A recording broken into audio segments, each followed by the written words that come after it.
thought I'd open the show and just rattle off my 7 playoff teams in each conference. I know everybody's had their fantasy drafts. I have 2 teams that are very strong. The others, I don't have money on every single fantasy league. I do play a random Survivor, so if you want to invite me to see your Survivor league, hit me up on Twitter or Instagram. I'm willing to throw 10, 20, 50 bucks, whatever. I'm in multiple Survivor leagues. I try to win a couple. But for the divisions this year, I'll start in the AFC, and it's really a 2-team conference in the AFC. We know the Ravens are utterly dominant. They are stacked beyond belief. I think the division's tough. Pittsburgh's good, Cleveland's good, but I'm picking the Ravens in a shocker to win the AFC. I'm not going to go with the AFC yet, but I'll go division by division. I've got the Ravens topping the Steelers to win their division. I've got the Kansas City Chiefs as the number 2 seed behind them, handily winning the AFC West. I have the Indianapolis Colts running away, yes, that's a fact, with the South. I actually have some money, plus 700 on the Colts to get the 2nd seed in the AFC. I think it's a shot. I've got them here as 3rd, but I just a couple bucks, some pizza money, as I like to call it, on the Colts to get the 2nd seed. They're really good this year, folks. I've loaded up on the Colts in fantasy. And the number 4 seed, winning the AFC least, it's very weak. I'm going to take some heat for this. I'm going with my New York Jets. Yes, give me the Jets to win the AFC East. Listen, Patriots don't have Brady. The COVID has hit the Patriots hard. They've had more opt-outs than anyone. A lot of questions about that defense. A lot of questions about Cam Newton. A lot of questions about Jarrett Stidham. So I don't like the Bills. I think there is major regression coming. I know everybody's on board with the Bills thanks to the Stephon Diggs edition. But I am out on the Bills. I have them missing the playoffs. It's a don't trust Josh Allen deal. And I know the Bills Mafia, which already hates me on social media because of some commentary I've made about Buffalo and the guys who go shirtless in 10-degree weather and do wrestling moves through folding tables in the pregame. Listen, that's fun. It's also highly mockable. But I have the Bills missing the playoffs. My 3 wildcard teams, remember, there is a added wildcard team this year. I'm going with the Steelers. I know Big Ben's 38. He's coming back strong. And the Cleveland Browns. If you followed me doing the picks for Fox, you guys know I love the Browns this year. Listen, last year, everybody was on Cleveland. I said, a little too soon. Don't believe in Freddie Bathrooms. Some people his real name's Freddie Kitchens, but I called him Freddie Bathrooms because I heard somebody refer to him as that, and I found it hilarious. And this year, they have 2 new tackles. I love their new head coach, the guy Stefanski from the Vikings. He's got all the parts to make that offense hum. I really like the Browns. Take a look at their schedule. Baker Mayfield should light it up. I've got the Browns in the playoffs. And my last playoff team in the AFC. I don't feel great about it. Okay, it's not the Patriots. It's not the Bills. It certainly is not the Titans. Those frauds. Oh my gosh. I'm going with the LA Chargers. Reluctantly, the Derwin James injury stinks. I trust Tyrod Taylor to not turn the ball over at the rate that Phillip Rivers did last year. Crazy stat. Phillip Rivers had 7 fourth-quarter interceptions last year. He cost me a lot of money. But I do like the Chargers this year to sneak into the playoffs. I do like Tyrod Taylor as a ball-secure quarterback. He just does everything right. Keenan Allen, Mike Williams. I know Mike Williams is dinged up. Hunter Henry probably will not get hurt this year, right? So I've got the Chargers as my 7th team to make the playoffs. To recap, Ravens, Chiefs, those are the obvious ones. Colts, I think they're obvious. Jets is a bit of a homer pick, but somebody's got to win that garbage division. And then I got the Steelers, Browns, and Chargers as my wild card teams. In the NFC, very tough. In the NFC. Listen, NFC's stacked. I have the Green Bay Packers missing the playoffs. Should we start there? Aaron Rodgers. I honestly, I didn't know how to get them in. And there are some surprises here. Let's start with the Saints. I think the Saints are the best team in football. I think they've got the best roster in football. I have them as the number 1 seed. I've got the 49ers. I know that it's tough to get back to a Super Bowl. I've got the 49ers winning the division. The division gets better. You'll find out why shortly, but I have the 49ers winning the West. I have the Eagles nipping the Cowboys in the NFC East. I have some concerns about the Eagles. That offensive line, 2 studs have gone down. We'll see what happens with the Eagles. They already have some cluster injuries at wide receiver. Carson Wentz was banged up, and no more Nick Foles backing him up. But I'm still riding with the Eagles. I trust Peterson. I think Wentz will be fine. And my fourth team in the NFC, my fourth division winner, is the shocker, the Detroit Lions. Yes, Colin Cowherd will not let me talk about the Lions on his show. I've been hyping them for a while. They were delivering last year. Stafford was incredible.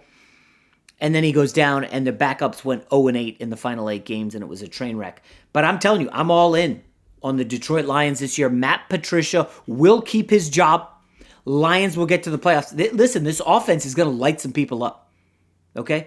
Galladay, Marvin Jones. I love the kid Swift that they drafted out of Georgia. Kerryon Johnson I like. I like the tight end Hawkinson. The question is the defense. Can Patricia's Patriots-style defense, we're not going to blitz, we're just going to rush forward and let the corners guard everybody. I mean, they got a rookie in Jeff Okudah. We'll see how Desmond Trufant does. I like Detroit. My 3 wildcard teams in the NFC. I haven't mentioned Tom Brady yet. I got Dallas as a wildcard team. That offense is just too good to fail. And whereas Jason Garrett last year cost them several games just because he's not a good coach, especially down the stretch, I think Dak will load up enough early. And the schedule is favorable for Dak to start out like 6-1, put up huge numbers, leading the MVP race, and then Jerry Jones gives him a big deal. It would not shock me if that happened. As a matter of fact, that probably will happen. The schedule is very easy early. The end is a little difficult for Dallas. They tripped up last year. We'll see what happens. I have Dallas in the playoffs as a wildcard team, and I have Tampa. Tampa and Tom Brady. Now, a quick word on the Bucs. So my favorite stat is no 43-year-old quarterback has ever played more than 6 games in an NFL season. I said that to Matthew Berry, if you listen to that podcast, and he was like, well, how many 43-year-old quarterbacks have there been? And the answer is not a lot. It's under 10. However, remember, this is a guy who is playing in a brand new system. Tom Brady doesn't have Belichick to lean back on, or the number 1 defense in the league like he did last year. Tom Brady looked shot in the second half of last season. And 2 years ago, second half of the season was shaky as well. Listen, I know Tom Brady is the greatest quarterback ever. He's 43. New system, new players, new city. He's got him and Giselle moved down to, they're in Derek Jeter's house. I think it's called like St. Jetersburg or something silly like that in Tampa. But I just think there will be struggles early. Mark it down. Tampa will probably start 1-2, and there will be some panic, and all the podcasts and radio shows and TV shows will be nervous. Tom will figure it out. The schedule eases up. That division's hard. Brady was playing in the AFC East. Weakest division in football my Jets were in there for basically 2 decades. Okay? That helped a lot. Now he's in a division with Drew Brees. I know Carolina's not very good. Atlanta, But it won't be easy. I have Tampa in the playoffs. And my final wildcard team, Arizona Cardinals. Kyler Murray. I'm all in. I just love what he did. Exceeded all expectations as a rookie. I like the addition of DeAndre Hopkins. Yes, the defense worries me. No doubt about it. It is a major cause for concern.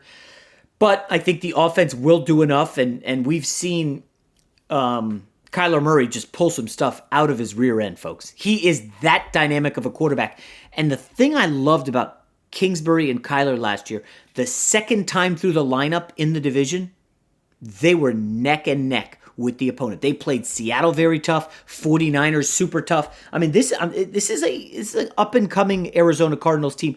Listen, is it a bit of a reach to take them over the Packers and to take them over the Falcons and to take them over the Bears and the Vikings? Yeah, it certainly is. But every year we see somebody kind of sneak up. And I think Arizona will catch some people napping this year. They're my final wildcard team. To recap, Saints, Niners, Eagles, Lions, and the 3 wildcard teams are the Cowboys, the Bucks, and the Cardinals. Keeping in mind that no team in the last 15 years has repeated as a Super Bowl champ. Drum roll, please. Give me the Saints over the Ravens. Not very sexy, okay? Remember, nobody had the 49ers in the Super Bowl last year, so the smart move is to pick a team that's going to come out of nowhere. Couldn't find that team this year. Maybe you guys can hit me up in the comments, or hell, do it in iTunes when you subscribe, rate, and review to Straight Fire. By the way, you guys keep leaving comments. I love it. Well over 100 now. Let's keep that rolling. I'm going with the Saints over the Ravens in the Super Bowl. I don't have a ton of confidence. Lamar Jackson's going to go from 0 playoff wins to the Super Bowl. Seems like a stretch. The NFC is very wide open. Wouldn't surprise me if the 49ers got back. Would not surprise me if the Cowboys made a run to the Super Bowl. A lot of things can happen in the NFC. I'm going to go with the storybook ending. Drew Brees decides he's retiring, goes out on top like Peyton Manning, like John Elway, a storybook finish for the Saints. So I'm going Super Bowl pick. Now, this has nothing to do with gambling. Let's not conflate the two. For the Super Bowl, give me the Saints over the Ravens. All right, Rob G, you've had some time to let these picks marinate. You love them, you hate them. Go ahead. Tell me why the Miami Dolphins should be on the playoffs, like Peter King said. I mean, Peter King's my guy, and we will get him on the podcast. But I saw this love for Miami. I'm like, Peter, come on. What do you think, Rob G? I'm a little nervous that maybe you're letting your gambling head get to you here. Like, you're like, hey, I got some plus 700s, some plus 900s out there. I can get some good odds, so I'm going to put some money down on the Detroit Lions to win the NFC North. Like, I did. I bet that I will post the tickets. See, that's exactly. I knew it had nothing to do with football. It had to do with, I can get some good odds on those guys, so let me put them out there and will it into existence.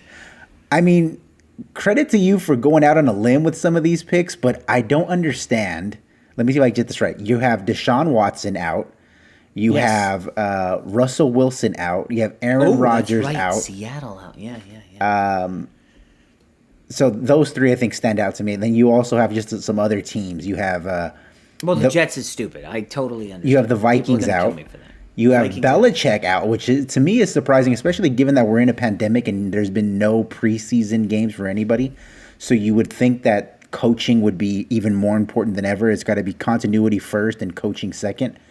And the fact that you're leaving him out of the playoffs altogether, given that we have an extra playoff team. Disrespectful as hell. It's a little disrespectful. I mean, Albert Breer would fly over here and smack you in the face if he heard you say something like that, about us disrespecting these guys in Boston. I didn't realize I left out Deshaun Watson, Russell Wilson, all these. Listen, let me quickly to counter. I don't know how Cam Newton, who's had 2 shoulder surgeries in the last 3 years, is just going to come into New England and pick up the system instantly. Remember, he's on a super cheap deal and he's pissed about it. He basically said on Instagram, like, yeah, this is just a pit stop for me before I get my next big deal. So he's going to be thinking selfishly. You think Belichick's going to go for that? I see a big drop-off for the Patriots. I mean, listen, I could totally see them winning the division as well, but my gut tells me that it's just too much change. I mean, they just dumped Mohamed Sanu. Who's their number 2 receiver? I don't know who Cam Newton's throwing to. I just don't buy. I don't buy the Patriots. Okay, Russell Wilson. He's one of my favorite players in the league. I love to watch him. I know they traded for Jamal Adams, but when you look at that defense, I mean, they're not going to be able to stop anybody. And the offensive line, 2 new starters on the right side for Russell Wilson. I think that could spell trouble. I know this is a guy who never misses games, and the Jets will get the Seattle number 1 pick next year, so maybe I'm hoping that they stink, and I probably am. But for some reason, it feels like regression is coming in Seattle. I don't trust that offensive coordinator, Schottenheimer. And the last one, Deshaun Watson. I mean, their defense could be the worst in the league. I don't know if you saw this. Like, people are looking at Will Fuller. Is he healthy? We joked about it, like, within the last couple podcasts. And now there's questions about Will Fuller and Brandon Cooks in the opener. Houston is a dumpster fire. I love me some Deshaun Watson, but that defense is atrocious. They're going to give up 1 million points. Did you see their over-under, not to bring it back to gambling? Rob G, they won 10 games last year with a negative point differential. That's a bad sign. Their over-under win total was 7.5. So Vegas thinks they are going to be cratering. And, they did build casinos in the desert. I'm going to back them on this and say that the Texans fall off the map. I'm just very concerned about your picks. This is the biggest reason, is you and I both know the NFL is a quarterback league. And let me just give you some of the names that you have in the postseason this year. Now, the Jets and Sam Darnold, you understand that's a homer pick. I have my Raiders in, so I'll give that to you. Baker Mayfield, you have in there. He's a number 1 pick. Old ass Phillip Rivers, and that's what his name is now. It's now old ass Phillip Rivers. He's good, man. He's good. Tyrod, don't call me Tyrod Taylor. Matthew Stafford, or as my man Rob Parker calls him, Step Padford. Oh gosh, Matt Stafford is good. He was honestly on the MVP track last year based on the numbers. He was lighting it up. Okay, the very mediocre Jimmy Garoppolo. Come on, he's good. And the very talented but inexperienced all the way around Kyler Murray. Fair, yeah. Oh boy. Well, listen, I guess in summation, it is 2020. This has been arguably the craziest year on record in America in decades, and I would say in sports, it's been the craziest year ever. Period. I mean, we're watching in the NBA the Milwaukee Bucks, the number 1 seed, going to a bubble, and they're about to lose in 5 games to the Miami Heat. We're watching baseball games being played in front of no fans. NFL, we don't know come November who's going to have fans in their stadium. Like, I just feel like things are going to be haywire in the NFL this year. And listen, hopefully it'll lead to a lot of fun on the podcast.